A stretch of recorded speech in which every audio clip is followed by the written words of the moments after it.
Good morning friends. तो उत्तर पाठशाला में एक बार फिर से आपका बहुत बहुत स्वागत है। आज हम डिस्कस करेंगे 2 जून से रिलेटेड सारे इम्पोर्टेंट करंट अफेयर्स के बारे में। तो दोस्तों, अभी तक अगर आपने उत्तर पाठशाला को सब्सक्राइब नहीं किया है तो अभी सब्सक्राइब करें और ऑल नोटिफिकेशन को ऑन करें ताकि आपको हर वीडियो की नोटिफिकेशन सबसे पहले मिले। तो दोस्तों, आज हम डिस्कस करेंगे कुमाऊं यूनिवर्सिटी के एक नए ऐलान के बारे में, मुख्यमंत्री त्रिवेंद्र सिंह रावत और पूरी कैबिनेट की वर्तमान स्थिति के बारे में, नमामि गंगे मिशन के बारे में और उत्तराखंड को वापस मिलने वाले उसके हक के बारे में। तो चलिए शुरू करते हैं। तो देखिए, कुमाऊं विश्वविद्यालय बहुत जल्द इंटरप्राइज रिसोर्स प्लानिंग यानी कि ERP के साथ अपने विश्वविद्यालय के परिसरों को जोड़ने जा रहा है। तो देखिए, कुमाऊं विश्वविद्यालय जो इंटरप्राइज रिसोर्स प्लानिंग है यानी कि ERP है, उसके साथ अपने विश्वविद्यालय के जो परिसर हैं उनको आपस में जोड़ने वाला है। जिससे क्या होगा कि जो भी स्टूडेंट्स हैं, जो भी टीचर्स हैं, जो भी विश्वविद्यालय के काम हैं, वो क्या होंगे, आपको घर बैठे हर एक जानकारी मिल जाएगी। और ये अगले शैक्षणिक सत्र से ये काम शुरू भी हो जाएगा दोस्तों। तो देखिए, विश्वविद्यालय प्रशासनिक भवन, DSB, SSJ और भीमताल, तो ये परिसर जो हैं इनको ERP सिस्टम से जोड़ा जाएगा। तो इससे क्या होगा, अधिकारी, प्राध्यापक और कर्मचारियों को अपने और साथ में दूसरे के जो काम है उनका भी स्टेटस पता चल जाएगा दोस्तों। तो देखिए, ERP एक सॉफ्टवेयर सिस्टम है। तो विश्वविद्यालय और सभी परिसरों का जो डाटाबेस है वो इस सॉफ्टवेयर के जरिए कॉमन कंप्यूटर सिस्टम से जुड़ जाएगा। तो जिससे क्या होगा, जो डैशबोर्ड है, कैंपस डायरेक्टर है, एडमिशन मैनेजमेंट है, एकेडमिक, HR, फाइल ट्रैकिंग, तो ऐसी सारी की सारी चीज़ों की जो सूचनाएं हैं उनका आदान प्रदान जो है वो क्या हो जाएगा, बहुत ही आसान हो जाएगा दोस्तों। इससे क्या क्या फायदे होंगे, देखिए, विश्वविद्यालय के काम में तेजी आने के साथ ही वित्तीय नियंत्रण में सहायता हो जाएगी। सॉफ्टवेयर में क्या होगा, आपसी अनुभाग जुड़ जाएंगे तो इससे ट्रांसपेरेंसी बढ़ेगी दोस्तों। उससे के बाद क्या होगा, देखिए, संबंधित कार्यों की निगरानी आसान हो जाएगी। छात्रों को जो महत्वपूर्ण जानकारी है वो उनके घर बैठे मोबाइल पे मिल जाएगी और काम करना आसान हो जाएगा कर्मचारियों के लिए, और साथ में फाइल ट्रेसिंग भी क्या हो जाएगी, आसान हो जाएगी। तो देखिए, ERP क्या है, तो उद्यम संसाधन आयोजना या एंटरप्राइज रिसोर्स प्लानिंग एक ऐसा कंप्यूटर सॉफ्टवेयर होता है जो किसी भी उद्योग या संस्थान में होने वाले करीब करीब हर काम को करने में मदद करता है। अब वो संस्था चाहे सरकारी हो चाहे प्राइवेट हो।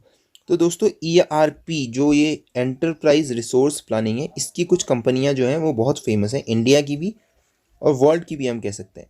तो उन कंपनियों में SAP, Oracle, Infosys, iflex, Tally, Microsoft, ये सारी काफ़ी फेमस कंपनी है।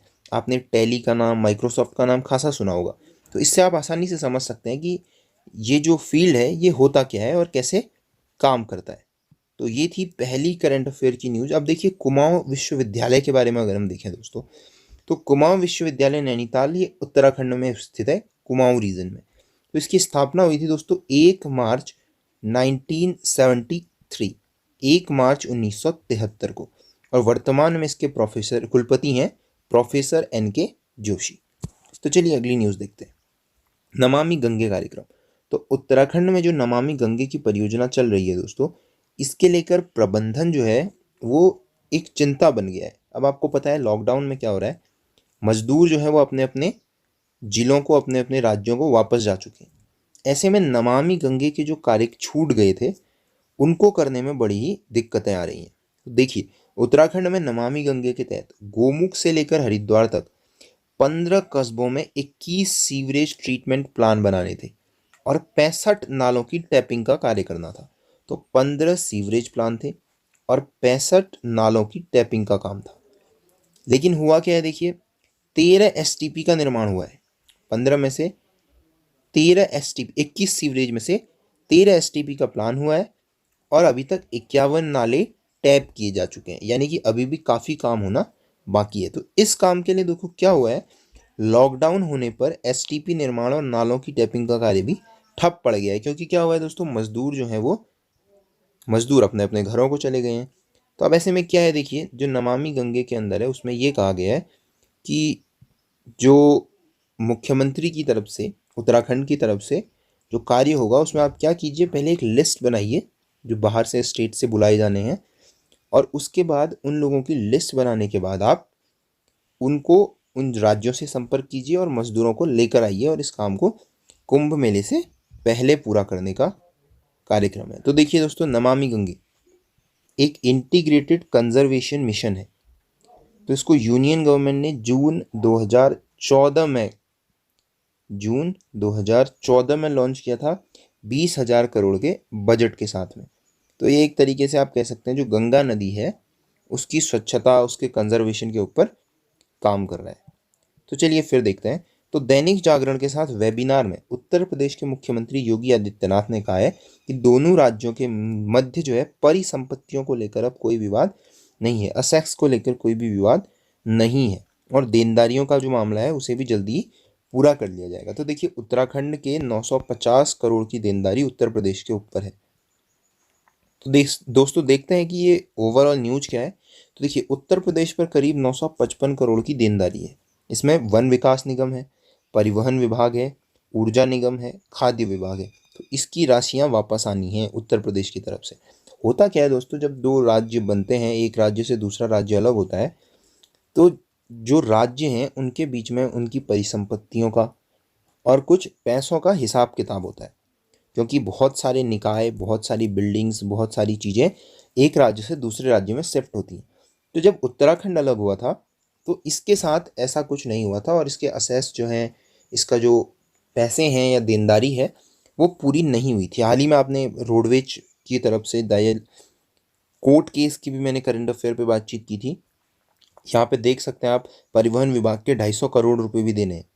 तो ये कुछ चीज़ें होती हैं। तो इसके बारे में अभी, क्योंकि दोनों स्टेट में सेम पार्टी की गवर्नमेंट है, तो ऐसे में ये थोड़ा आसान लगता है कि ये चीज़ें जल्दी सॉल्व हो जाएंगी। देखिए, परिसंपत्तियों में देखिए, चंपावत, हरिद्वार और उधम सिंह नगर में 488 हेक्टेयर भूमि में से 375 हेक्टेयर पर उत्तराखंड को हक देने की सहमति बन चुकी है। क्योंकि क्या होता है दोस्तों, जब दो राज्य बनते हैं तो ऑब्वियसली किसी न किसी ज़मीन का ऐसा विवाद होना है। तो इसमें क्या है दोस्तों, 375 हेक्टेयर जो है वो बात की जा चुकी है। और उत्तराखंड के 22 शहरों में उत्तर प्रदेश आवास विकास परिषद की आवासीय कॉलोनियों का हस्तांतरण भी करना है। तो इस तरीके से आप समझ सकते हैं कि उत्तराखंड का 955 करोड़ के करीब का जो पैसा है उसके बारे में एक बातचीत शुरू हो गई है, क्योंकि दोनों स्टेट्स में सेम गवर्नमेंट है, तो ये थोड़ा सा आसान भी हो जाता है। फिर देखिए, मुख्यमंत्री त्रिवेंद्र रावत 3 दिन और सेल्फ होम क्वारंटाइन पर रहेंगे। तो जैसा कि आपको पता है, शुक्रवार को ही कैबिनेट की बैठक में सतपाल महाराज जी मौजूद थे, और पता चला कि उनकी पत्नी जो हैं अमृता रावत, वो कोविड-19 पॉजिटिव है। बाद के टेस्ट में पता चला कि जो सतपाल महाराज जी हैं और उनकी फैमिली और जो उनका स्टाफ है वो भी कोरोना पॉजिटिव है। तो तभी से ये कहा जा रहा था कि जो कैबिनेट है और जो मुख्यमंत्री हैं उत्तराखंड के, उन्हें भी क्वारंटाइन होने की ज़रूरत है, क्योंकि जो कोविड-19 के जो वायरस है इसके ऊपर जो कायदे कानून बनाए गए हैं उसमें किसी भी कोविड-19 संक्रमित के संपर्क में रहने वाले को क्वारंटाइन होना आवश्यक होता है। तो देखिए, यहाँ पे लिखा गया है कि सेल्फ होम क्वारंटाइन पर मुख्यमंत्री त्रिवेंद्र सिंह रावत जी रहेंगे। तो इससे क्या होगा कि वो सीधा संपर्क में किसी के नहीं आएंगे। अब जो भी काम होंगे ऑनलाइन वो अपने दिशा निर्देश देते रहेंगे। तो ये थे आज के सभी महत्वपूर्ण करंट अफेयर। एक और देख लीजिए, अल्मोड़ा।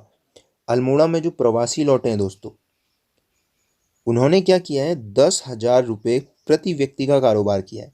तो ये कैसे किया है, तो यहाँ के जो स्थानीय उत्पाद बनते थे दोस्तों अल्मोड़ा के, चाहे वो हर्बल चाय हो या कोई भी और उत्पाद जो स्थानीय स्तर पर बनते थे, इनकी मार्केटिंग की है।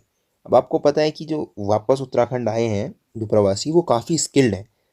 तो एक तरीके से बहुत ही शानदार यहाँ पर प्रयास किया गया कि उन उत्पादों की, पहाड़ी उत्पादों की मार्केटिंग की गई।